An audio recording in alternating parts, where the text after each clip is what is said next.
Je ne sais pas à qui Émile pensait en parlant des vieilles âmes.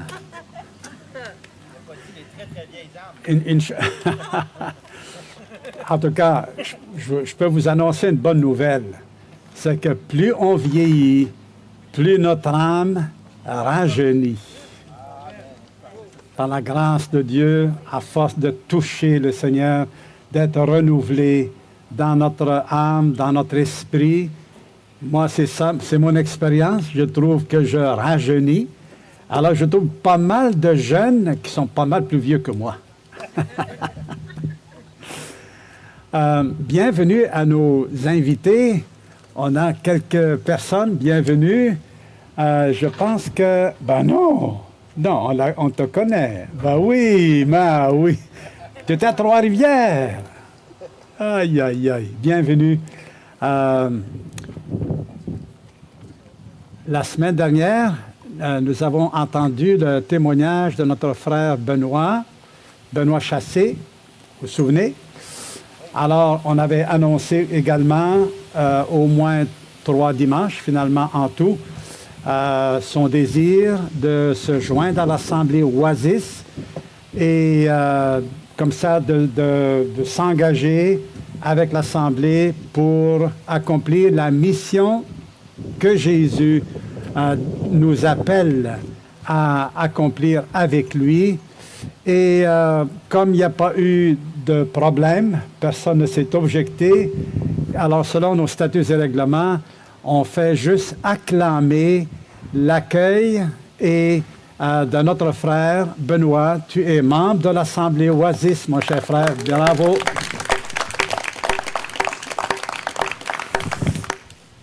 Alors, c'est pas la fin, c'est le commencement, Benoît. Priez pour notre frère, est en lutte, a besoin d'une maison ou d'un appartement. Enfin, il y a différents besoins familiaux également. Accompagnons notre frère, soutenons-le dans nos prières. Il y a à peu près 2 ou 3 semaines, j'avais parlé avec vous une méditation sur l'accueil de l'étranger. Vous vous souvenez? Est-ce que je sais bien que ça fait loin, là, mais j'espère que vous avez retenu une parole ou deux. Est-ce que vous vous souvenez qu'est-ce qu'on avait dit? Qu'est-ce que Dieu ordonnait à Israël d'agir? Comment agir avec un étranger, c'est-à-dire quelqu'un qui ne fait pas partie du peuple de Dieu, du peuple d'Israël? Alors, c'était quoi quelques-uns des commandements de Dieu à l'égard de l'étranger? Alors, le bon côté, c'est de l'accueillir. Oui. Allez-y. Oui, Émile? Ah, tu avais envie, là. OK. Alors, de l'accueillir, il y avait au moins une dizaine de commandements favorables envers lui. Il y a des exigences aussi, mais parmi les favorables, puisqu'on a commencé, oui, Lydia?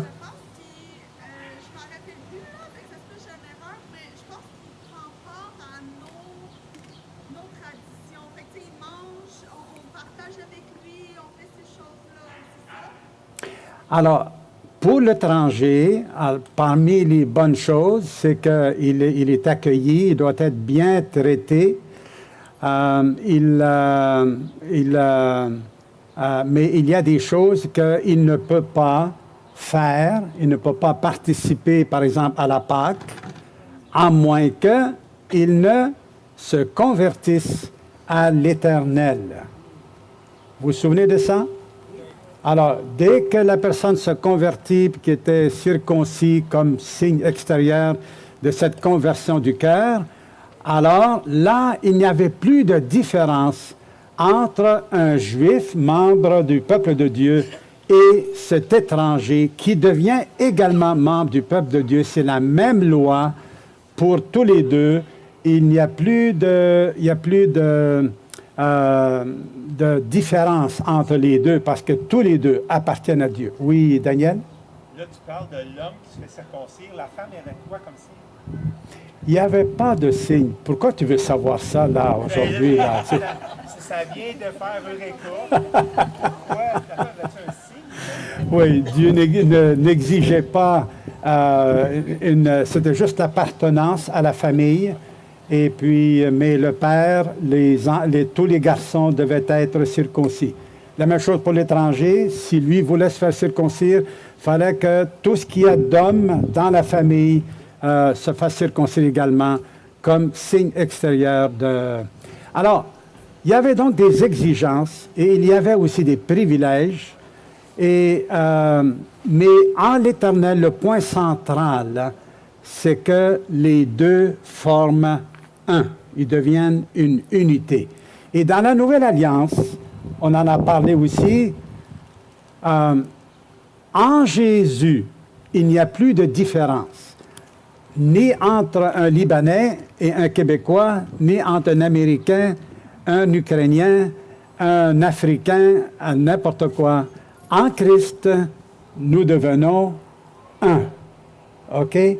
Ce sont les mêmes commandements, les mêmes exigences de la part de Jésus, les mêmes privilèges pour tous, parce que nous sommes tous un en Jésus-Christ. C'est pas glorieux, ça?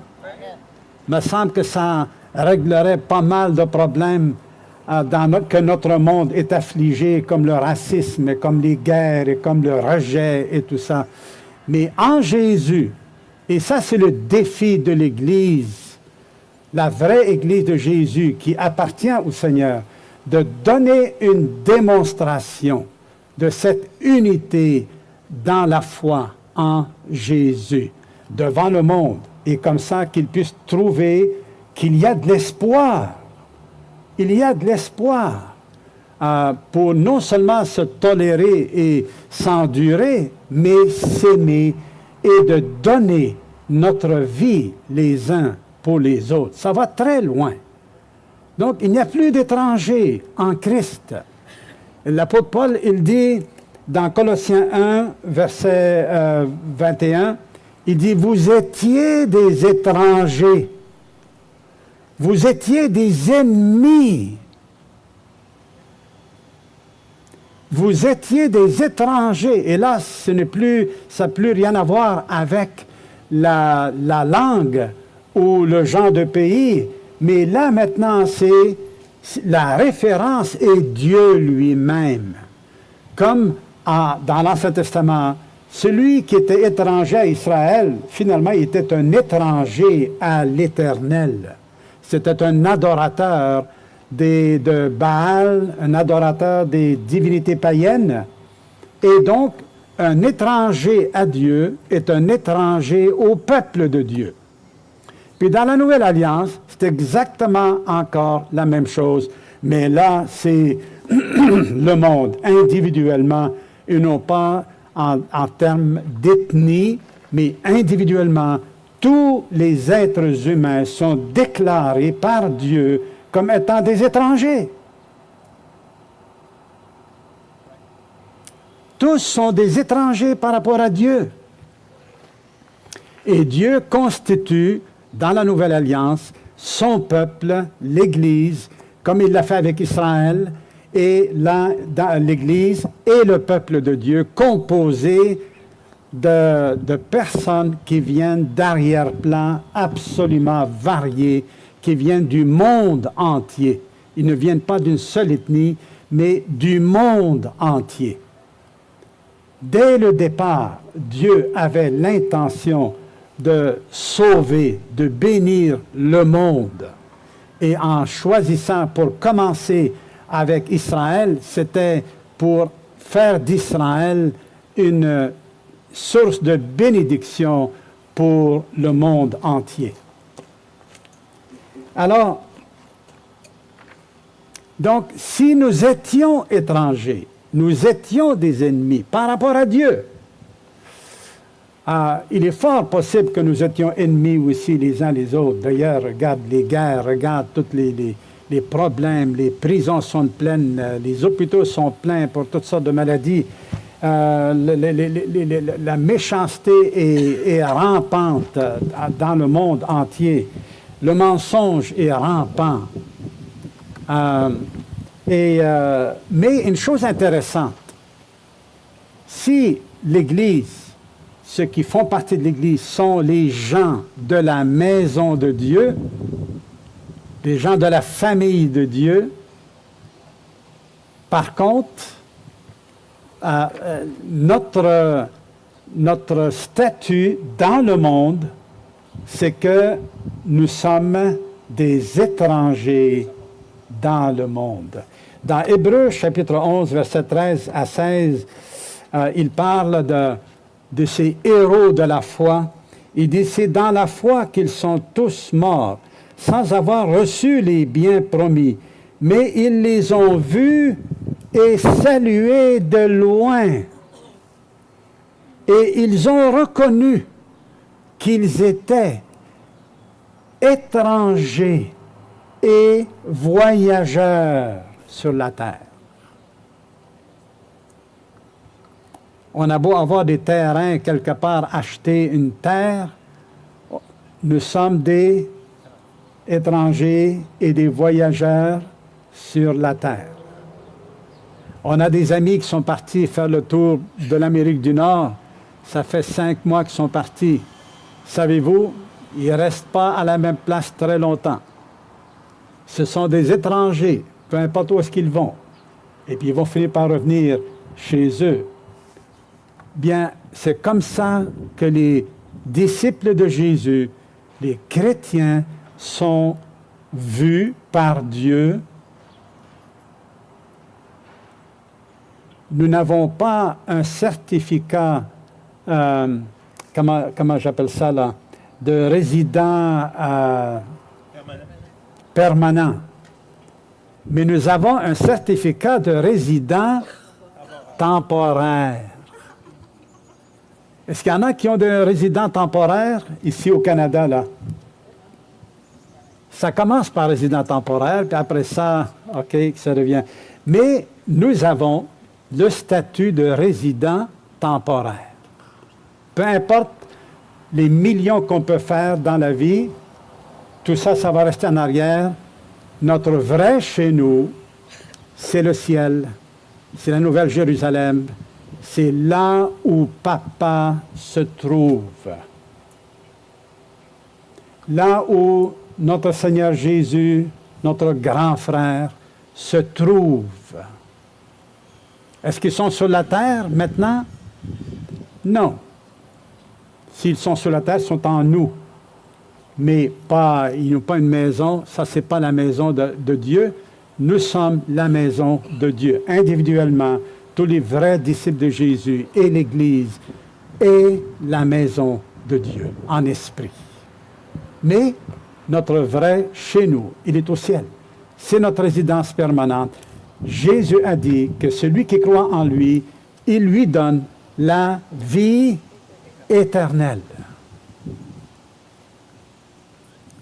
La vie éternelle. Alors, oui, à notre tour, nous sommes des étrangers pour ce monde, dans ce monde. Et si on ne se voit pas comme ça, on va travailler pour les choses de cette vie.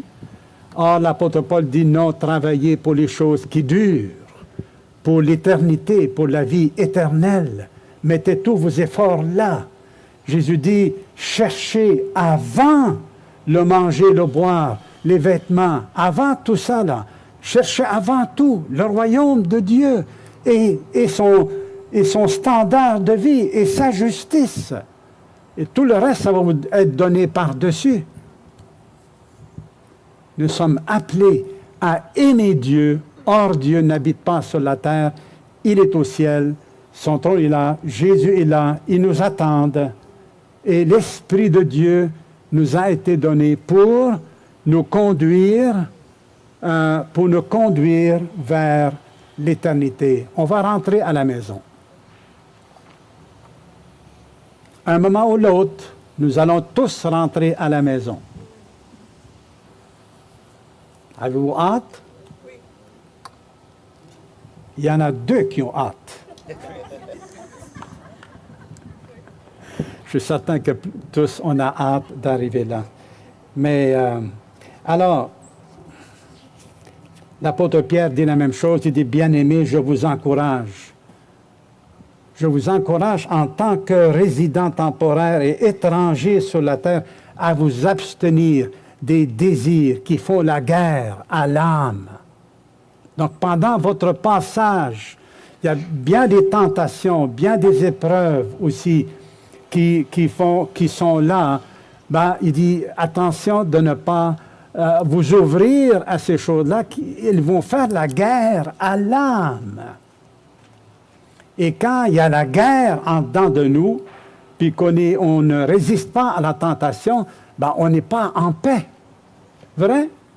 On n'est pas en paix, on est inquiet. On est inquiet, on est confus. On n'a pas la force de résister.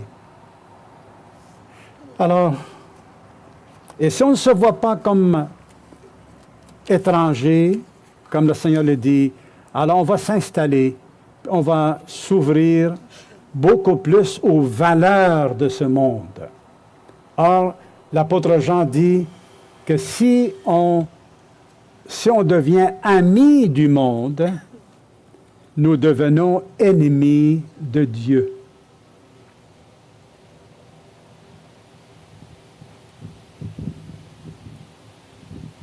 Et quand on parle amis du monde, avec ses valeurs, le mensonge, l'hypocrisie, la méchanceté, l'orgueil, l'égoïsme, tout ça, c'est des choses étrangères à Dieu. Et on ne va pas les avoir dans le ciel. Ça va être pur, ça va être net dans le ciel. Il n'y aura pas ça. Et le Seigneur nous dit, aujourd'hui même, nous devons traiter ces choses comme étant des étrangers. L'apôtre Paul, il va jusqu'à dire, j'ai été crucifié pour le monde, comme le monde est crucifié pour moi. C'est tout un langage. C'est un langage qui ne laisse pas de place pour la négociation ou pour le compromis. Un pied dans le monde, un pied dans le Seigneur, un pied dans le monde, un pied dans le Seigneur, et tout ça.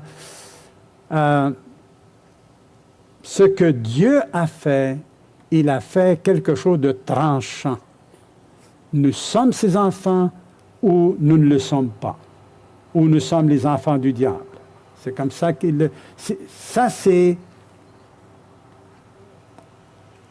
C'est la radicalité de Dieu. Maintenant, dans l'accueil, Jésus, il dit, dans Matthieu chapitre 11, là, j'aborde la question maintenant du point de vue encore plus pratique, comme assemblée. Jésus dit, « Venez à moi, vous tous qui êtes fatigués et qui êtes chargés. Et je vous donnerai du repos. Prenez mon joug sur vous. » Un joug, d'habitude, tu ne veux pas avoir ça, un joug. Mais là, il dit, prenez-le, mon joug, parce que je suis doux et humble de cœur. N'aie pas peur de me faire confiance. N'aie pas peur de te soumettre à moi. N'aie pas peur de mettre en pratique mon enseignement.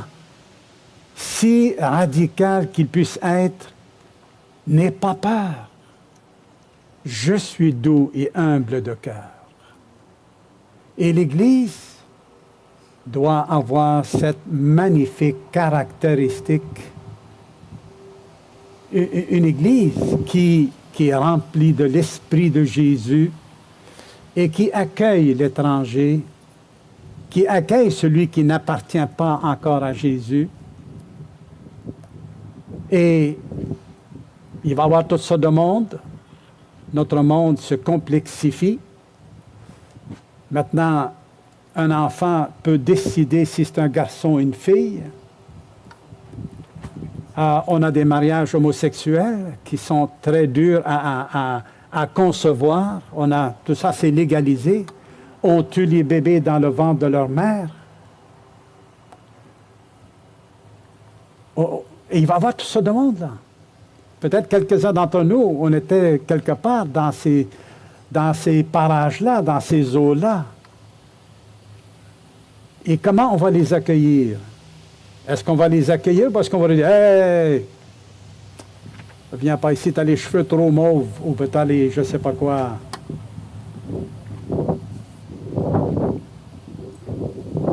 Nous devons nous souvenir d'où est-ce que le Seigneur est venu nous chercher.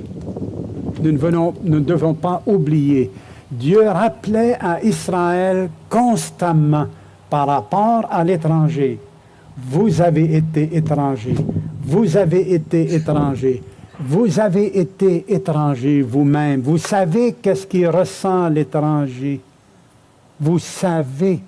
Alors, tu vas le traiter comme tu te traites toi-même. Tu vas le traiter avec générosité. Il est au milieu de toi. Mais parmi les exigences, comme vous vous souvenez, Israël, comme l'Église, ce ne sont pas des démocraties, mais des théocraties, c'est-à-dire qu'elles sont gouvernées par Dieu. C'est le Seigneur Jésus qui vous gouverne, n'est-ce pas? J'espère que vous dites oui, là. Ce ne sont pas les pasteurs qui vous gouvernent, là. Vous êtes d'accord? C'est Jésus qui est notre chef, qui est le maître de notre conscience. OK? Le rôle des pasteurs est d'enseigner la parole du Seigneur, d'être des modèles et puis d'être des encourageurs pour que nous puissions aimer Jésus et obéir de cœur à sa volonté. Et ainsi, nous allons profiter, jouir de la bénédiction que Dieu a promis à ceux qui lui font confiance. Alors, donc, Jésus est accueillant. Venez à moi, à vous tous qui êtes fatigués et chargés. Eh bien, et ça aussi, ça doit s'appliquer à nos frères, nos sœurs.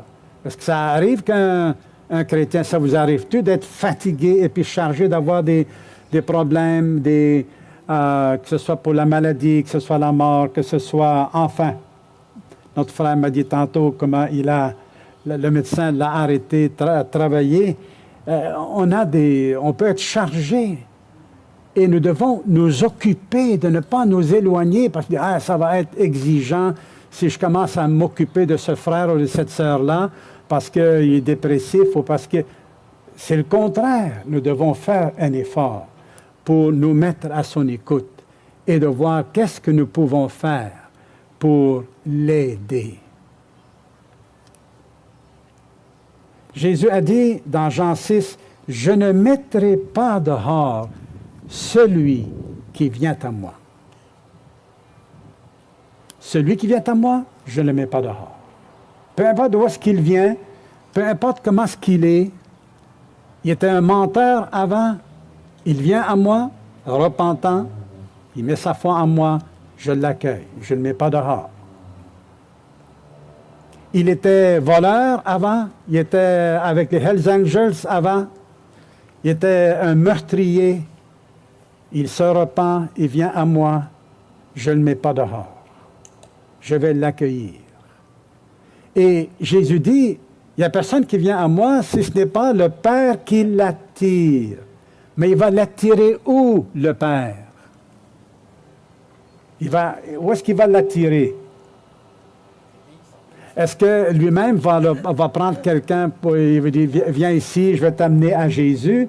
Ou est-ce qu'il va l'amener où? À l'Église. Les croyants, le disciple. Il l'amène à lui pour que lui l'amène à Jésus. Comme on le voit dans le livre des Actes, je vous en avais parlé assez souvent, le Seigneur là, ne nous contourne pas. Il se sert de nous. Nous sommes ses co-ouvriers. Et dans Luc chapitre 15, verset 2, les pharisiens ont accusé Jésus d'être, comment il appelle, qu'il accueille des gens de mauvaise vie. y en avait des gens de mauvaise vie. Il y avait des prostituées, il y avait des ivrognes, il y avait toutes sortes de monde, et qui venaient à Jésus. Et Jésus, il mangeait avec eux. Mais ils sont venus pour l'entendre. Donc, ce n'est pas que Jésus partait un ministère d'aide aux gens de mauvaise vie. Il est toujours le même, autant envers les gens de mauvaise vie qu'avec les pharisiens. Il les appelle tous à la repentance. Il leur donne à tous la connaissance de son Père. Il est prêt à accueillir et le pharisien repentant et les gens de mauvaise vie qui sont repentants. Alors Jésus est accueillant et il veut sauver tous ceux qui s'approchent de lui. Et notre rôle est de rapprocher les gens, autant par notre conduite, par notre attitude, par nos paroles, de les rapprocher de Jésus et de rapprocher Jésus d'eux. Tu vois, nous sommes les porte-paroles du Seigneur Jésus.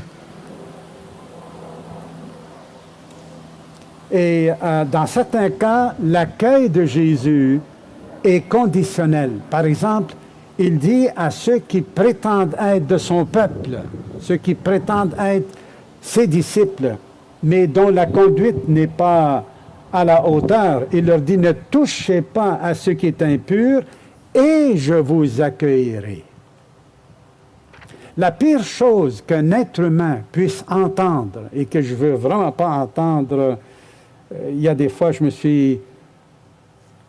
suis ouvert à la pensée, d'un coup, Jésus me dirait la pire parole c'est laquelle? La pire chose que vous aimeriez pas entendre de la part de Jésus? N'es pas mon enfant. Retire-toi de moi. Matthieu 7, verset 21.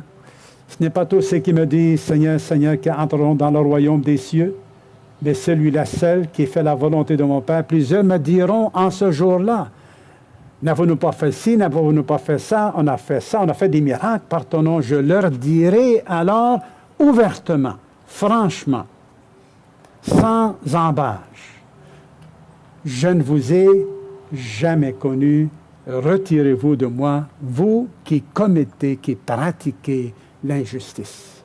Donc Jésus n'est pas accueillant pour ceux qui prétendent être chrétiens, mais dont la vie est caractérisée par le mal, par le péché. Rappelez-vous de Jean chapitre 2, pendant que Jésus enseignait, il y en a plusieurs qui ont cru en lui, mais Jésus n'a pas cru en eux. Il ne les a pas accueillis. Il est parti. Jean 6, tu as un groupe encore là qui ont cru en lui. Et là, Jésus parle avec eux. Et à la fin, c'est eux qui n'ont pas accueilli Jésus puisqu'ils l'ont laissé là. Et ils sont partis. Mais Jésus n'est pas allé les chercher. Il les a laissés partir. Il a même dit aux 12, vous ne voulez pas vous en aller vous autres aussi? Et dans Jean 8, la même chose, un autre groupe de Juifs qui avaient cru en Jésus. Mais Jésus leur dit, la preuve que vous êtes mes disciples, c'est que vous gardez mes commandements. Vous gardez ma parole. Et à la fin, ils ont pris des roches pour le lapider. Non, Jésus n'accueillera pas un faux croyant. Il n'accueillera que les vrais croyants. Ceux-là, je ne mettrai pas dehors celui qui vient à moi, d'un cœur repentant, humble, sincère, honnête. Et dans Romains chapitre 14, si vous voulez peut-être le lire, Romains chapitre 14, l'apôtre Paul donne une exhortation aux croyants qui vivaient des situations conflictuelles entre eux. Il y en a qui mangeaient juste des légumes, d'autres mangeaient des légumes et de la viande, mais un groupe ne mange pas de viande parce qu'ils disent que cette viande-là, elle a été offerte aux idoles. Et c'est vrai, elle a été offerte aux idoles, mais après ça, c'était vendu au marché. Mais pour certains, ils disaient, il n'y a rien là, c'est Dieu qui a créé la viande, donc je peux manger de la viande, même si elle a été offerte aux idoles. Ça ne la corrompt pas plus, elle est toujours la même viande, je vais rendre grâce à Dieu pour ça. L'autre, il dit, non, non, non, non, si tu manges, tu vas être en communion spirituellement avec les démons. Alors, il y avait ce combat-là parmi eux, et là, l'apôtre Paul leur dit, faites accueil à celui qui est faible dans la foi. Accueillez celui qui est faible dans la foi. Attention, celui qui est faible dans la foi, ce n'est pas quelqu'un qui pratique le péché. Quand on dit pratique, c'est vrai, c'est constamment. Mais c'est quelqu'un qui n'a pas la compréhension juste à l'égard d'une certaine chose. Par exemple, à ces frères-là, il leur dit, il y en a qui ont une bonne compréhension, ils sont libres et ils les approuvent. Et il dit, ils savent que ce n'est pas un aliment qui nous rapproche de Dieu. Alors, ou qui nous éloigne de Dieu. Mais il dit, toi qui es libre, toi qui as une connaissance plus juste sur ce point-là, sur ces questions-là, où est-ce qu'on a une conviction personnelle, il dit, ne va pas exposer ta liberté devant un frère qui, lui, sa conscience, il y a comme des barbelés encore dans sa conscience parce qu'il ne comprend pas comme il faut l'enseignement de Jésus. Donc, quelqu'un qui est faible dans la foi, il est faible au niveau de sa compréhension. Et non pas que quelqu'un qui est faible dans la foi, ça veut dire qu'il pratique le péché, donc c'est pas grave, il faut l'accueillir. Non, c'est pas comme ça. Si quelqu'un pratique le péché, le Seigneur Jésus lui-même dit, va reprendre ton frère, entre toi et lui seul. S'il t'écoute, tu as gagné ton frère. S'il ne t'écoute pas, retourne le voir avec un ou deux témoins et chercher à le convaincre. Et s'il t'écoute, tu as gagné ton frère, on ne va pas plus loin. Mais s'il ne t'écoute pas encore, dis-le à toute l'Église. Et là, s'il y a quelqu'un dans l'Église qui est capable d'avoir une influence pour amener ce frère à la repentance, alors là, on l'a gagné. Sinon, c'est le Seigneur qui ordonne qu'il soit pour toi comme un païen et un publicain. Donc, en un mot, de ne plus avoir de communion comme si c'était encore un croyant. Non, ça fait toute une différence entre vivre, prétendre être chrétien et pratiquer, vivre dans le péché, et quelqu'un qui est obéissant, c'est toute une différence entre les deux. Donc Jésus accueille, mais vraiment ceux qui se repentent. Et il n'accueille pas quelqu'un qui s'endurcit dans son propre péché. Dans Romains 15, versets 1 à 7, il dit « Accueillez-vous les uns les autres comme vous avez été accueillis par Dieu en Christ. » Comment Dieu t'a accueilli? Est-ce que Dieu t'a accueilli? Oui. Comment? T'as contourné Jésus ou par Jésus? Par Jésus, exactement. Contourne pas. Vous avez été accueillis par Dieu, alors il dit accueillez-vous les uns les autres. Pourquoi est-ce que vous seriez plus exigeants que Dieu? Pourquoi je devrais être plus exigeant que Dieu pour accueillir mon frère qui a mis sa foi en Christ? S'il est faible dans la foi, je n'ai qu'à m'approcher de lui et à être un soutien.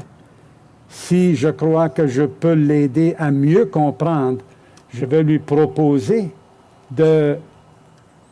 une explication pour l'aider à comprendre. Ça a arrivé cette semaine, justement.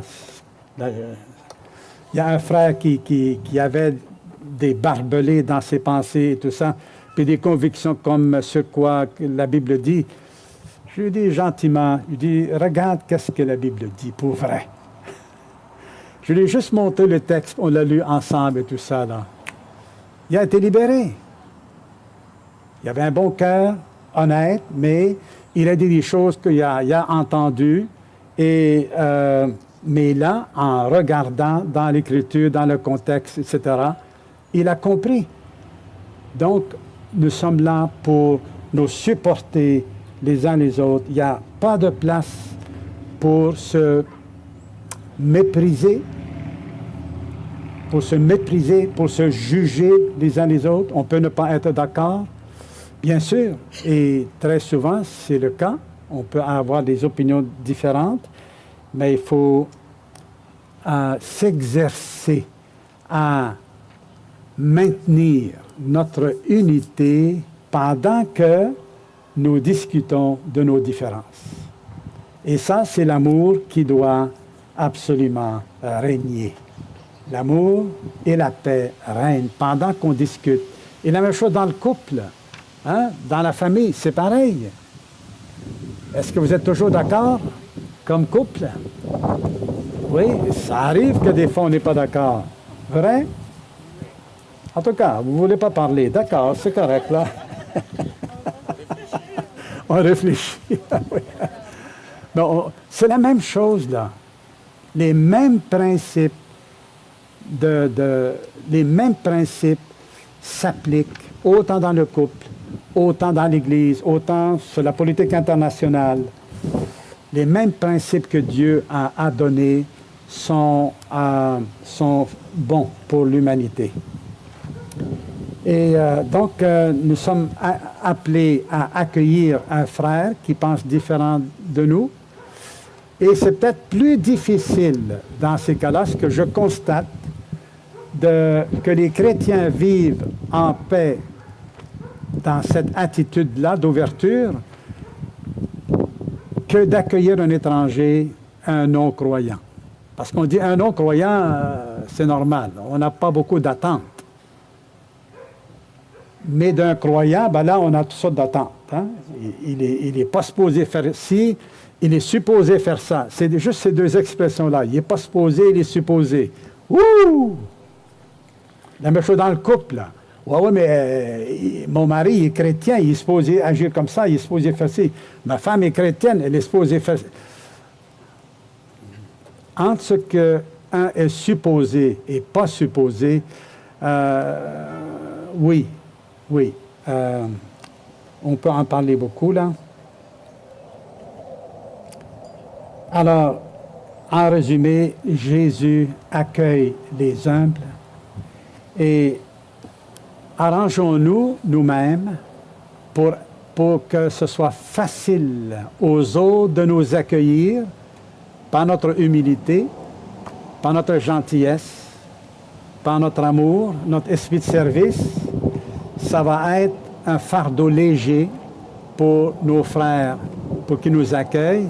Et nous, pratiquons-nous à accueillir, même si quelques-uns sont difficiles de caractère, mais avec la grâce de Dieu, nous pouvons être Jésus pour le non-croyant comme pour le croyant. Amen. Prions Dieu ensemble, s'il vous plaît. Notre Dieu et Père, merci. Merci pour ton accueil. Tu nous as acceptés en Christ. Oui, lui qui a payé pour nos fautes, pour nos péchés, pour nos contradictions qu'il y a en nous-mêmes. Et Seigneur, tu nous portes, tu ne nous rejettes pas. Merci Seigneur. Aide-nous à être animés des mêmes dispositions qui sont en toi, pour nous accueillir les uns les autres, pour accueillir, Seigneur, les gens du monde que tu vas envoyer vers nous afin qu'on les amène à Jésus. Seigneur, donne-nous un cœur humble, un cœur accueillant et plein de zèle, plein d'amour pour eux, afin qu'ils expérimentent eux aussi ton pardon et ta transformation. Amen. Amen.